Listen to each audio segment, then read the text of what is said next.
You actually thought that would work? I'm 2 moves from checkmate. Go ahead, make it quick. There, nowhere left to run. We'll see. Lily. The laughter echoed through the glass tower, cruel, confident, dripping with privilege. A billionaire's son raised his hand in triumph, mocking a 10-year-old black girl across a chessboard, while her mother stood frozen in her maid's uniform, powerless to intervene. He thought it was a game. He thought she was just the help's daughter. He had no idea he was sitting across from a mind that had already beaten grandmasters twice her age. In 60 seconds, his world, and his father's empire, would shatter like the crystal chandeliers hanging above them. But before that checkmate came, there was humiliation, there was cruelty. There was a little girl who had to prove her genius to people who had already decided she was worthless. Before we dive deeper into this story, I want you to think about something. How many times do people have to prove their worth simply because of the color of their skin? If you've witnessed injustice like this or experienced it, drop a comment below. Let's build a community where these stories don't stay silent. Maya Lewis was 10 years old when she learned that intelligence had a color in other people's eyes. She lived in a modest 2-bedroom apartment in the Bronx with her mother, Candace, a woman whose hands bore the proof of every job she'd ever worked. Candace cleaned offices by night and private homes by day, her schedule stitched together with bus routes and 5-hour sleep cycles. But she never complained, not when Maya was watching. Maya's world was small but rich. Every evening, after Candace returned home smelling of lemon disinfectant and exhaustion, they'd sit at their kitchen table, a wobbly thing Maya's grandfather had built decades ago, and play chess. It started when Maya was 5, when Candace found an old board at a thrift store. She thought it might keep her daughter occupied. She didn't expect genius. By age 7, Maya was winning every game. By 8, she'd joined an online chess community and was ranked among the top youth players in the country. By 9, she'd won the state junior championship. But championships didn't pay rent. Talent didn't buy groceries. So Candace worked and Maya studied. And together they built a life out of resilience and chessboards. Then came the Harrison job. Victor Harrison III was the kind of wealthy that New York City bent around. Tech billionaire, venture capitalist, the man who owned buildings that touched clouds. When his assistant called Candace about a live-in housekeeping position, triple her current salary, plus accommodations, Candace cried. Quietly, in the bathroom, so Maya wouldn't hear. "We're moving to Manhattan, baby," Candace told her daughter that night. Maya looked up from her chess app. Like Manhattan, Manhattan? Like Penthouse, Manhattan. The Harrison residence occupied the top 3 floors of a glass tower in Tribeca. Floor-to-ceiling windows, imported marble, art that cost more than most people's homes. Candace and Maya were given a small room off the kitchen, staff quarters. But to them, it felt like a palace. Maya had her own bed, her own desk, and, most importantly, internet fast enough to practice chess without lag. Victor Harrison barely noticed them at first. He was always on conference calls, always flying somewhere, always building something. But his son, Chase, 18, home from his gap year before Harvard, noticed immediately. He noticed Maya the first morning she wandered into the main living space, chess set tucked under her arm, looking for a quiet place to practice. He was sprawled across a leather sofa, scrolling his phone, wearing clothes that cost more than Candace's monthly salary. "This isn't your area," he said without looking up. Maya froze. "I'm sorry, staff quarters are that way." He pointed lazily toward the kitchen. Candace appeared in the doorway, tension written across her face. "Maya, come on, we talked about this." That night, Maya asked her mother, "Why did he talk to me like that?" Candace chose her words carefully. "Some people, they don't know how to see past what they think they know about you." Because we're black? Candace pulled her daughter close. Because they've never had to think about being anything else. But Maya was used to being underestimated. Chess had taught her that. You don't announce your strategy. You let your opponent think they're winning. Then you show them the board they never saw. She just didn't know she'd have to prove it in the Harrison living room, in front of a crowd, with her mother's job and dignity on the line. It started 3 weeks into their stay. Victor Harrison was hosting a networking event. Tech investors, startup founders, people whose handshakes moved markets. The Penthouse buzzed with champagne glasses and laughter that sounded like money. Candace moved through the crowd invisibly, refilling drinks, clearing plates, becoming furniture in her own existence. Maya stayed in their room, headphones on, playing speed chess against an opponent in Moscow. She was winning. Then Chase appeared in her doorway. "My dad wants to show off his charity case," he said, smirking. "Come on." Maya's stomach tightened. "What? You play chess, right? My dad heard you won some local thing. Thought it'd be entertaining." It wasn't a request. The living room fell quiet when Maya emerged. 50 pairs of eyes turned toward the 10-year-old black girl in a yellow hoodie, standing next to a marble chess table that had been set up near the windows. The city glittered behind her like indifferent stars. Victor Harrison's voice boomed across the room. "Ladies and gentlemen, this is Maya, daughter of our wonderful housekeeper Candace. Brilliant young mind, won a chess tournament recently. Chase here thinks he can take her." Laughter rippled through the crowd, polite, condescending. Chase sat down at the board, cracking his knuckles theatrically. He'd taken chess lessons at his private prep school, expensive lessons, with a former national player. He was good, not great, but good enough to look impressive at parties. Maya sat across from him, her hands folded in her lap. "White or black?" Chase asked, though his tone suggested it didn't matter. "Black," Maya said quietly. "Of course." More laughter from the crowd. Candace stood at the edge of the room, near the kitchen entrance, her hands clasped so tightly her knuckles had gone pale. She caught Maya's eye. A tiny nod. "You've got this, baby." The game began. Chase played aggressively. Scholars made attempts. Early queen deployment, the kind of showy tactics that worked on beginners. The crowd watched with wine glasses in hand, half interested, already composing mental tweets about the adorable chess match they'd witnessed at Harrison's place.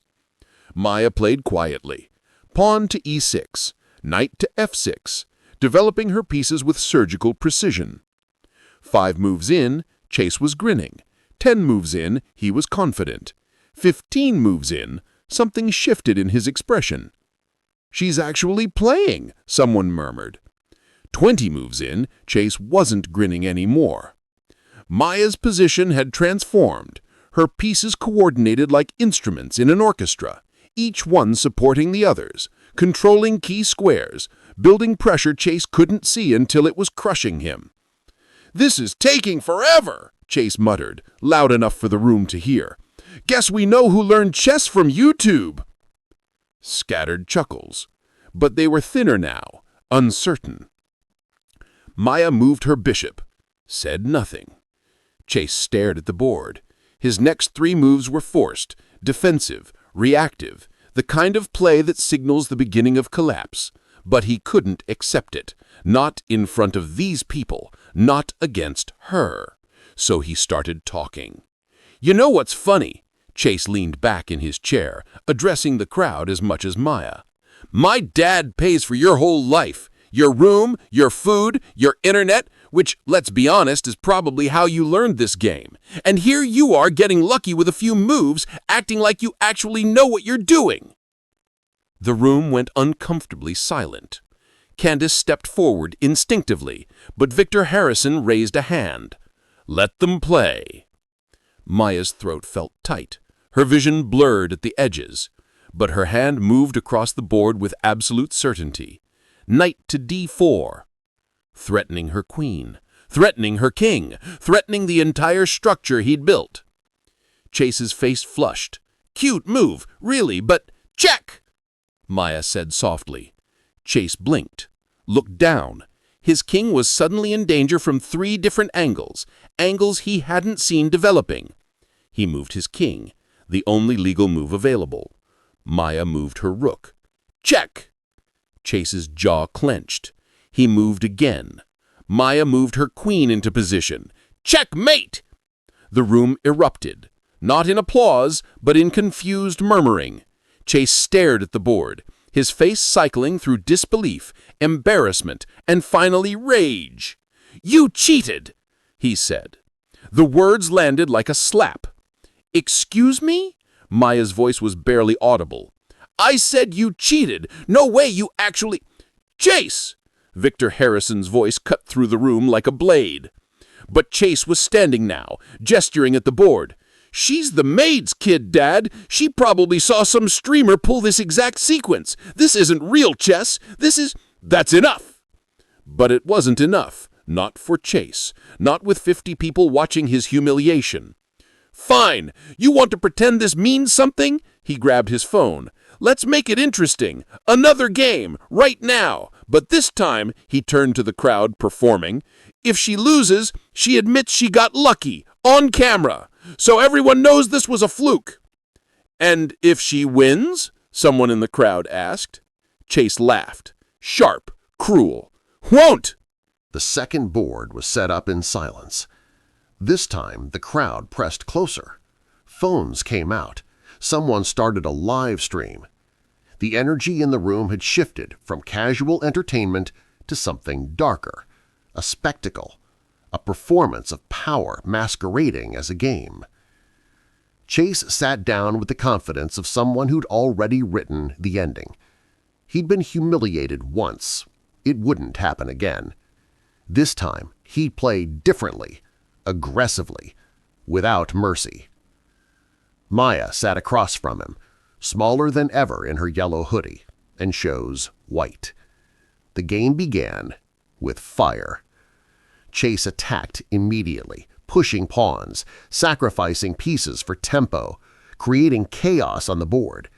The crowd oohed and awed at his brilliant sacrifices, his fearless style. Chase was performing now, narrating his moves like a grand master, making sure everyone understood his tactical genius. "See this?" he pointed at the board.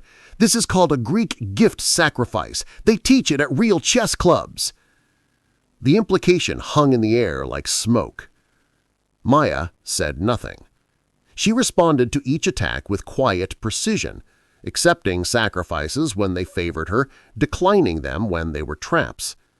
Her pieces moved like water around his aggression, flowing into the spaces he left undefended. But Chase was relentless. He threw everything at her – pins, forks, discovered attacks. And when none of it worked, when his position started deteriorating despite the spectacle, he changed tactics.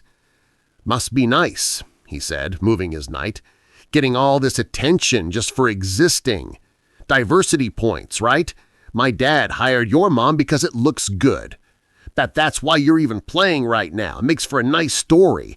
Billionaire gives opportunity to underprivileged girl." Candace's voice cracked across the room. "Chase Harrison, that is enough." "Ma'am?" Victor Harrison's assistant appeared beside Candace, touching her elbow. "Perhaps you should step out." "I'm not leaving my daughter." "It's not a request." The crowd pretended not to notice. They were watching the board now, really watching, because something impossible was happening. Despite Chase's attacks, despite his sacrifices, despite the chaos he'd created, Maya was winning.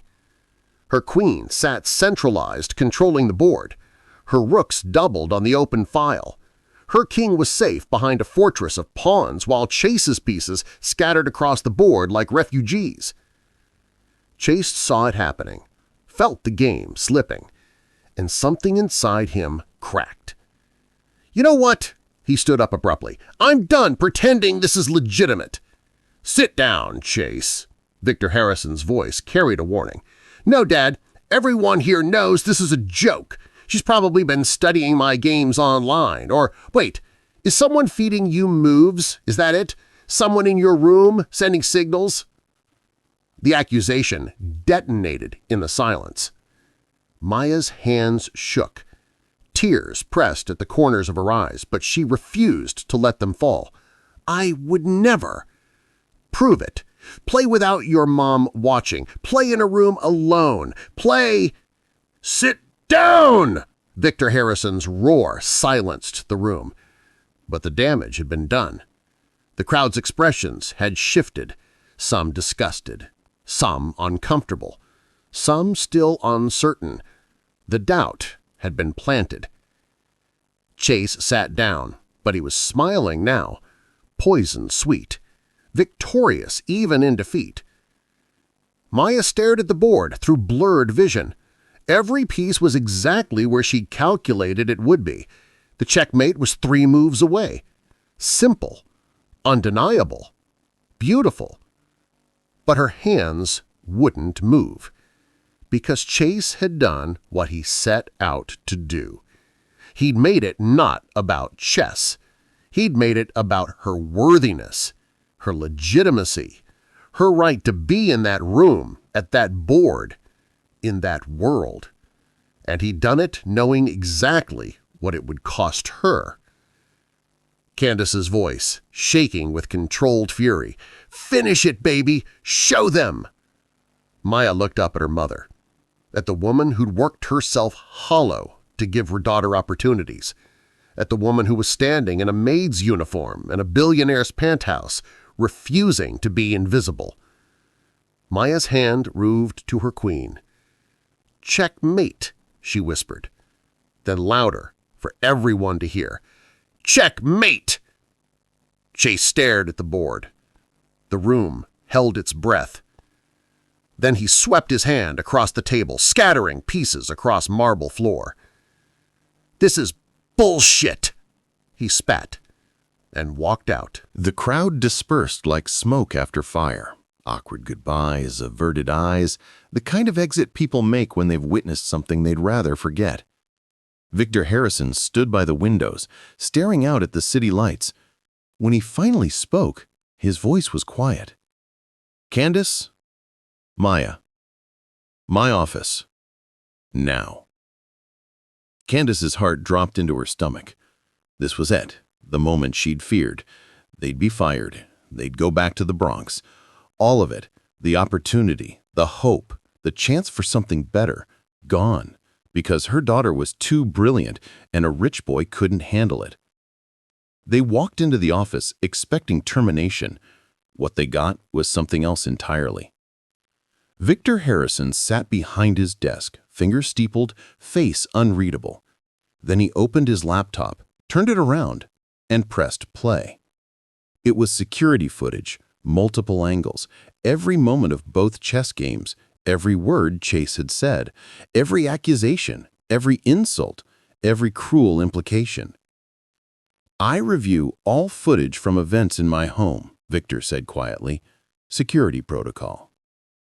He paused the video on a frame of Maya's case, the moment Chase accused her of cheating. The devastation in her eyes was stark even through surveillance cameras. "My son," Victor continued, "has had every advantage money can buy. Elite schools, private tutors, connections that would take ordinary people lifetimes to build. And tonight, he was beaten by a 10-year-old girl who learned chess at a kitchen table in the Bronx." He closed the laptop. His response wasn't to learn. It was to destroy, to humiliate, to make sure that if he couldn't win, you couldn't either. Candace held Maya close. "I'm not going to fire you. I'm going to offer you something else." He slid a folder across the desk. Inside was a contract, full scholarship to one of New York's premier private schools, housing stipend, living expenses, and access to a chess coach who trained 2 world champions. For Maya, Victor said. Not out of charity, not for optics, because she earned it. Candace couldn't speak. Tears ran down her face freely now. There's one condition, Victor added. Chase is going to issue a public apology on video. He's going to explain exactly what he did and why it was wrong, and it's going to be posted on every platform he uses to build his personal brand. And if he refuses? Candace asked, finding her voice. Then I cut off his trust fund until he learns that intelligence, character, and worth have nothing to do with the color of your skin or the size of your bank account. Maya looked up at the billionaire. Why are you doing this? Victor Harrison was quiet for a long moment. Because 30 years ago, I was a scholarship kid at a school where everyone assumed I'd bought my way in. Someone gave me a chance. I'm returning the favor. And making sure my son learns what I learned, that privilege isn't the same as excellence, and skin color isn't the same as character. 3 months later, Maya competed in the National Youth Chess Championship. She didn't win.